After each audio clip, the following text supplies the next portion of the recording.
Open नीचे और close ऊपर है तो उस कैंडल का कलर ग्रीन होता है और जनरली उसको बुलिश कैंडल माना जाता है। सेकेंड, जिस कैंडल का ओपन ऊपर और क्लोज नीचे होता है उसका कलर रेड होता है और जनरली उसको बेयरिश कैंडल माना जाता है। और हाई और लो इस डिस्टेंस को उस कैंडल का रेंज कहा जाता है। इतना बेसिक अगर आपको क्लियर है तो कोई भी कैंडल पैटर्न अगर आपके सामने बन रहा है तो अपने आप को हमेशा आप दो क्वेश्चन पूछोगे। फर्स्ट, उस कैंडल का टोटल रेंज के कंपैरिजन में उसका क्लोज कहाँ पर हो रहा है। सेकेंड, उस कैंडल का साइज अपने प्रीवियस कुछ रिसेंट कैंडल का कंपैरिजन में कैसा है। तो फर्स्ट क्वेश्चन को हम पहले देख लेते हैं। इस क्वेश्चन का आंसर से आप जान पाओगे उस कैंडल में प्राइस को कंट्रोल किसने किया, बायर्स या सेलर्स। जैसे इस कैंडल में आप देख सकते हो प्राइस यहाँ पे ओपन हुआ और थोड़ा नीचे जाने के बाद हाई यहाँ पे बनाया और हाई के थोड़ा ही नीचे ये क्लोज कर गया। तो कैंडल का टोटल रेंज के कंपैरिजन में क्लोज हुआ हाई के नजदीक। मतलब फर्स्ट क्वेश्चन का आंसर से हमें पता चल रहा है इस कैंडल में प्राइस को बायर ने कंट्रोल किया है क्योंकि इसका जो क्लोज है वो हाई के नजदीक है। अभी आप ये कैंडल को देखो, हो सकता है ये एक ग्रीन कैंडल मतलब बुलिश कैंडल, लेकिन टोटल रेंज के कंपैरिजन में अगर हम इसको देखें तो हम देख सकते हैं क्लोज हो रहा है टोटल रेंज के लो के आसपास। इसका मतलब इस कैंडल में प्राइस को कंट्रोल किया है सेलर्स।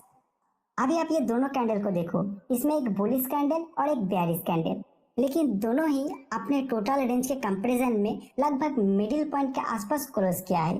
मतलब इस कैंडल सेशन के दौरान ना तो बायर्स और ना सेलर्स प्राइस को कंट्रोल कर पाया। तो यहाँ पे एक इनडिसीजन टाइप का प्राइस एक्शन हुआ है। तो आप याद रखिए कोई कैंडलस्टिक पैटर्न का अगर आप देख रहे हो और उसमें बाय डिसीजन ले रहे हो तो उसमें प्राइस बायर्स का कंट्रोल में होना चाहिए और जब सेल डिसीजन ले रहे हो तो उस कैंडल में प्राइस सेलर का कंट्रोल में होना चाहिए। और जहां पर इनडिसीजन है मतलब प्राइस ना तो बायर्स के कंट्रोल में है और ना तो सेलर्स के कंट्रोल में, वहां पर कोई ट्रेड एंट्री नहीं बनता है। अभी आप कहोगे तो सिंगल कैंडलस्टिक पैटर्न था जिसका प्राइस एक्शन देख के रेंज निकल के हम बता सकते हैं कौन प्राइस को कंट्रोल कर रहा है, लेकिन दो तीन या उससे ज्यादा कैंडलस्टिक लेके जो पैटर्न बनता है उसमें क्या होगा। तो देखिए जब भी आप प्राइस एक्शन को देख के कैंडलस्टिक के हेल्प से प्राइस का कंट्रोल किसके हाथ है ये समझने की कोशिश करते हैं तो आपको सभी कैंडलस्टिक पैटर्न को भूल जाना है एंड लेटेस्ट कैंडल एंड कुछ रिसेंट कैंडल का बिहेवियर को देखना है। जैसे ये एक कैंडल है जो सीधा सीधा दिखाई दे रहा है, इसका क्लोज अपने टोटल रेंज के हाई के पास, मतलब बायर्स इसमें कंट्रोल में है। लेकिन इसमें प्रीवियस से 3 नंबर कैंडल को देख के आपको लग रहा है इसमें तो जंप के सेलिंग आया था और प्राइस को पूरी तरह सेलर्स ने कंट्रोल किए थे। तो क्या प्राइस अभी पूरी तरह बायर्स के कंट्रोल में आ पाया या अभी भी सेलर्स के कंट्रोल में ही है। तो इसको देखने के लिए आपको ये तीनों कैंडल का प्राइस एक्शन को एक साथ देखना है, एक कैंडल के हिसाब से इसको देखना है। मतलब इसको एक साथ कंबाइन करना होगा और उसका प्राइस एक्शन से आपको इंटरप्रिटेशन निकालना होगा। तो अभी ये तीनों का लो हो रहा है, ये पॉइंट हाई हो रहा है, ये पॉइंट ओपन हो रहा है यहाँ पे और क्लोज हो रहा है यहाँ पे। तो अभी आपके सामने एक नया कैंडल बन के आ गया। अभी इस नया कैंडल के रेंज के हिसाब से क्लोज है रेंज के हाई के आसपास। तो आप बता सकते हो ये तीनों कैंडल के प्राइस एक्शन में प्राइस को लास्ट तक बायर्स ने ही कंट्रोल कर लिया। अभी आप एक पॉइंट यहाँ पे ध्यान दीजिए, ये जो तीनों कैंडल है इसको एक साथ मॉर्निंग स्टार कैंडलस्टिक पैटर्न कहा जाता है जो एक बुलिश सिग्नल को जनरेट करता है। लेकिन इस मेथड से आप इसका नाम जाने बिना ही प्राइस क्या कहना चाह रहा है इसका इंटरप्रिटेशन निकाल लिया है। दूसरा एक एग्जाम्पल में देखिए, आप ट्रेंड के दौरान एक स्ट्रॉन्ग बुलिश कैंडल बनता है जिसका प्राइस कंप्लीटली बायर्स का कंट्रोल में है। आप अगर याद कर पा रहे हो तो इसको बुलिश मारुबोजू कैंडलस्टिक पैटर्न कहते हैं, लेकिन हमें नाम से कोई लेना देना नहीं है।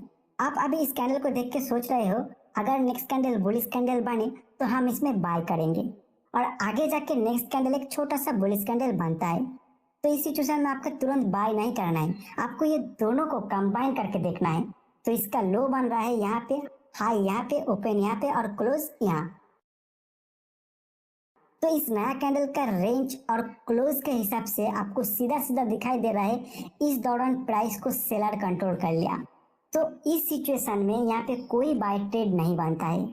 फिलहाल का प्राइस एक्शन को इस तरह स्टडी करने के बाद लग रहा है प्राइस यहाँ से रिवर्स हो जाने का चांस बहुत ज्यादा है।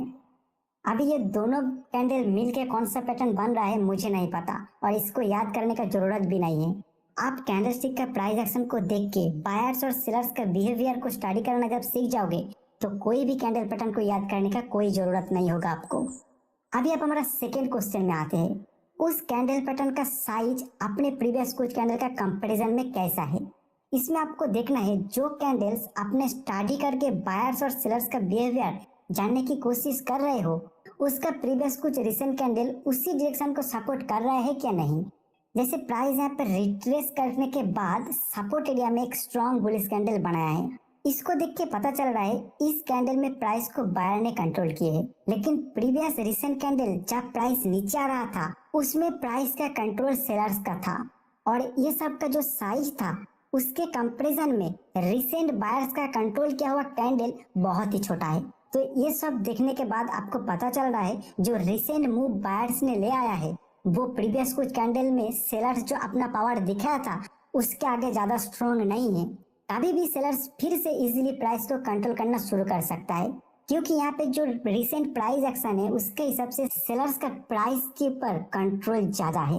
भले ही ये रिसेंट कैंडल में बायर्स ज्यादा कंट्रोल ले लिया है लेकिन उसका प्रीवियस कुछ कैंडल को देख के कंबाइन करके जब आप इसको देखोगे तो आपको पता चलेगा अभी भी सेलर इसमें काफी कंट्रोल कर रहा है और कभी भी आके फिर से अपना ट्रेंड को कंटिन्यू कर सकता है।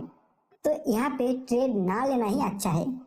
इस एग्जांपल में आप देखोगे रिसेंट दो कैंडल के प्राइस एक्शन के हिसाब से प्राइस को बायर स्ट्रांगली अपने कंट्रोल में कर चुका है और रिसेंट कुछ कैंडल का प्राइस इसके कंपैरिजन में छोटा है। इससे आपको पता चल रहा है जो मूव हुआ है उसके पीछे स्ट्रॉन्ग बायर्स का हाथ है। अभी सेलर्स आके इजीली इसको कंट्रोल नहीं कर पाएगा तो आप यहाँ पे बाय करने की सोच सकते हो और ये केवल आप अपसाइड के लिए नहीं डाउन साइड के लिए भी कर सकते हो। इसमें आप पहले प्राइस का ट्रेंड को आइडेंटिफाई करने की कोशिश करोगे, फिर प्राइस अगर डाउन ट्रेंड में है या फिर कोई रेजिस्टेंस एरिया में है तो रिसेंट कुछ कैंडल को स्टडी करना शुरू करो।